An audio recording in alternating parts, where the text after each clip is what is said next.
Guys, welcome back to another day of doing the house, and today I'm showing you and teaching you how to do a Flexitec GRP roof. Let's go. What we have done, the first stage, is we have TNG'd this roof, which means tongue and groove boards.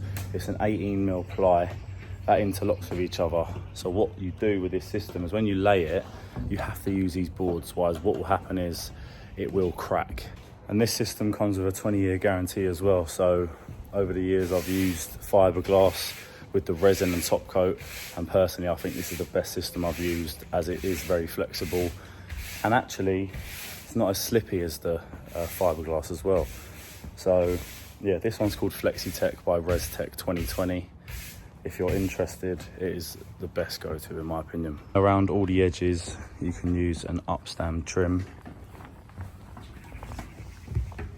It's called a D260 fillet trim, and that goes up the upstands so you can get a nice finish on all the edges. You can also use what they call a Harris rail instead of that trim. We had some left, so we thought we'd use it on the sides there, and then the trim's on the back edge. What we've done with the outlet is welded a bit of code 5 lead, then that will be cut into a hopper, and that is the proper way to do it, and fiberglass can lay onto that. What we're doing with this roof is we'll be capping these sides just like the garage with aluminium capping. So where we're going to go to today is just up, and then the capping will cover down onto that. Also created the fall to go this way and a box gutter going all the way down here, just so the falls are all correct. We've also put a breathable upstand in along here, and then what goes on top of this is a vented curb, which is good for airflow. If you don't know the system, this is what the tins look like. It's basically a flexible GRP. Comes in 20 kg tins in a dark grey colour. Usually with the GRP stuff, you get a resin, which is a clear colour, and then a top coat, which is a grey. But this stuff comes in grey and you coat it twice. And they say it covers around that square meterage, but I just say worst ways it will cover 7 meters. Now let me talk you through the tools you're going to need to do the system. First of all, you're going to need a roller, which looks like this. This is to apply the liquid. Second of all, you're going to need a paddle roller, and what this is used for is to get any air bubbles out and make sure the surface is flat. Thirdly, you're going to need a paintbrush. I like to use a 3-inch paintbrush just for any indents and hard bits to get to with the roller. And fourth, this is by choice, you could use that, but sometimes there is corners that are good to just prod with this little one and get right in there. So that is the 4 tools you're going to need to apply the system. Also need a sander, but this is used after the first coat goes on. Let me talk you through the system. So we obviously have the Flexitec tins, which is the grey stuff. And what you need with that is a Flexitec powder hardener, which also mixes in with the Flexitec tins. And what you use is mixing buckets, just like this, which tell you exactly how much hardener to put in depending on the weather. So the hotter it is, the less harder you need, because what happens with this stuff is, say it's 20 degrees, this stuff will go off so quick. So the more hardener you put in, you're on risk of it going off whilst you're doing it. So you need to be really precise with this. It's a very key thing. So bear in mind, if you do not use enough of this stuff, it may take a long time or might not even go off. So make sure you get it right. You can see here we're using Flexitec 2020 powder hardener scoops. So today it is 11 to 17. So we are going to need, depending on where the liquid comes up to on the bucket, that's how much we need in this line. So say we pour this tin into here and it comes up to there, we're going to need 16 scoops of the powder hardener added. And then what you need to do is give it a really good mix so it gets all into the liquid. So step one, we're cutting all the upstands because this is completely different to, say for instance, a felt roof where you would do usually the flat, then the upstands coming onto the flat. But with fiberglass, what you do is do all the hard bits like upstands first. That is why we are cutting them now with a straight edge at the top, so it's much neater. And then after that, after all the upstands are in, you then lay the flat on top of it. After we've cut all the upstands, I suggest giving this tin a good mix, or just turning it upside down a couple times and leaving the bottom. Basically the bottom can get a bit clogged up, so leaving it upside down gets rid of that. For the people that are going to struggle to open the tins, this is the easiest way. You get a pair of snips or a screwdriver, dig it in and prise them up all the way around, and the tin will come open very easy. Make sure you scrape out all of the bottom because there is excess in there with a paintbrush, and use as much as you can. The thing I recommend doing is not going too high on these tins if it's your first time, because if you are slow, the stuff could go off in the bucket and it's a waste of liquid. So start low. I recommend about half a tin, half a bucket should I say, and work up the quicker you get. So I've put the liquid into the bucket and it's about 11 to 17 degrees, so I'm going to be using 18 scoops. This is the hardener. You've got to undo the packets and pour it back into there. And if you're wondering how do I know how much, it comes with the scoops. So if it says 18, you do 18 of these into the bucket.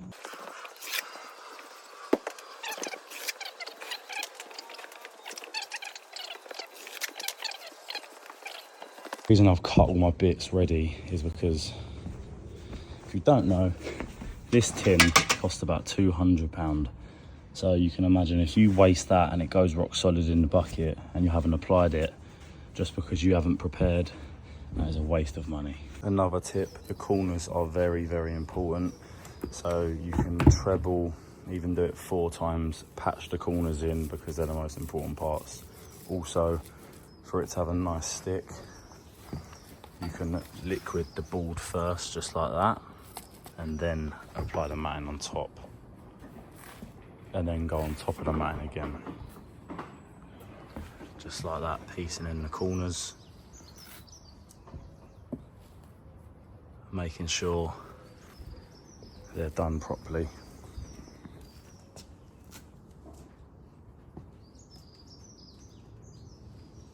The more the better. When you're doing the upstands, you ideally want to come about 4 inch onto the flat, so when the other flat goes on top, you're more than covered. I'll come back to you after all the upstands are in.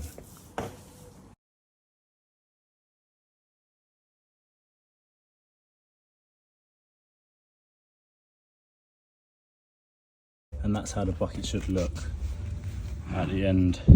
It's not gone off yet, so you've put just enough gear in for the amount you have to do, and then you can just pour straight back into that and go again. Now all the upstands are done, all the box gutters doubled and done. Should look nice and neat like that down the crease. And now we can start the flat. You can either go that way strips or that way strips. We're going to go that way across the roof. And that is the next step. As you know, we've gone about 4 inches on. You can go more if you want to. But now with the matting we roll out, we're going to roll it from that joint, that crease there, along into that crease there. So we're still lapping over. Then when you lay your next part, you need to be at least 3-4 inch laps. I'll show you how it's done now. So this is how you want to lay the matting. Make sure you have a teared edge on every end, because if you have a straight edge, you're going to see it in the joint. And always lap it about 3-4 inch like this, with the teared edge on top, not the straight edge on top. Just like this. Make sure it's about 3-4 inch. roll it out and cut it into the joint.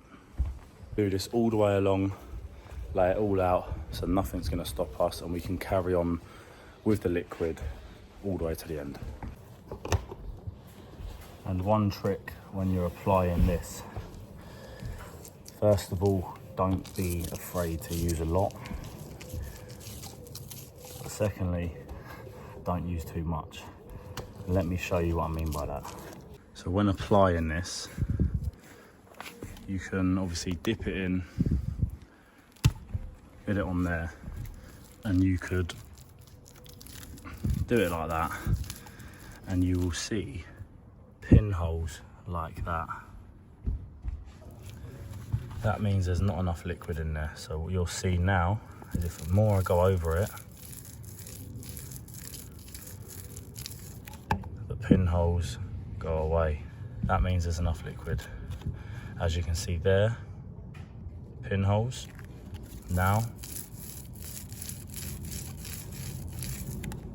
no pinholes. And that's what you need to focus on. And then getting it smooth as well. And you might see a bump like that in the matting where it's creased, and that is where the metal roller comes along and just pushes the air out. And then you go back over it with a roller and it's perfectly smooth. The first strip done, starting the second strip now. That's how you should look, nice and smooth, like that. Perfect. And another trick as well, it's not like painting where you can just do it lightly. You need a good bit of pressure on there when you're rollering. So remember that tip. Right, let's get some more done.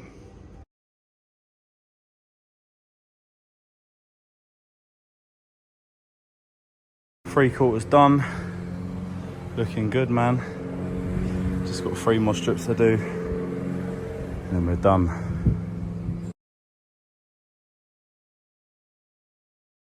And there we go. Flat roof complete.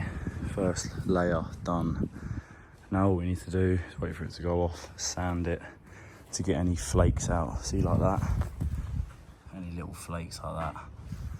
Get them out, and then go over it again with just the liquid. No more matting needs to be done, just the liquid. And you can get a smooth coat, and that is it complete. So now the whole roof is gone off. Basically what we're going to do now is get the sander out, put some pads on it, go over the whole roof, get any strands off that are flaking up like this. Make sure it's smooth, and then get all the dust off. That's a key point, otherwise it won't stick. And then go over it all again with the top coat, and that is the roof complete. Let's go.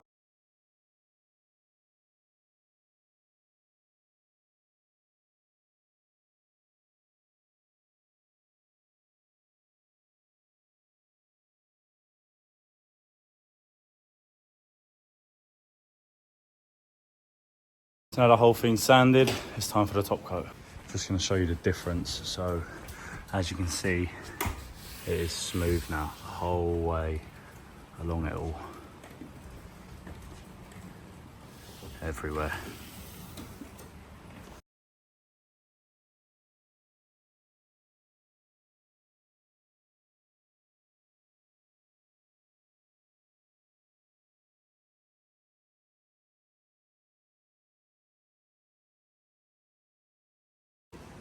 And that is how your fiberglass Grp Flexitec flat roof should look.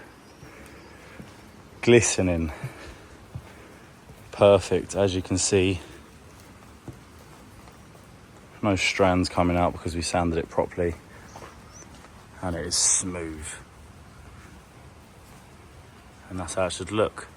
And no pinholes, as you can see.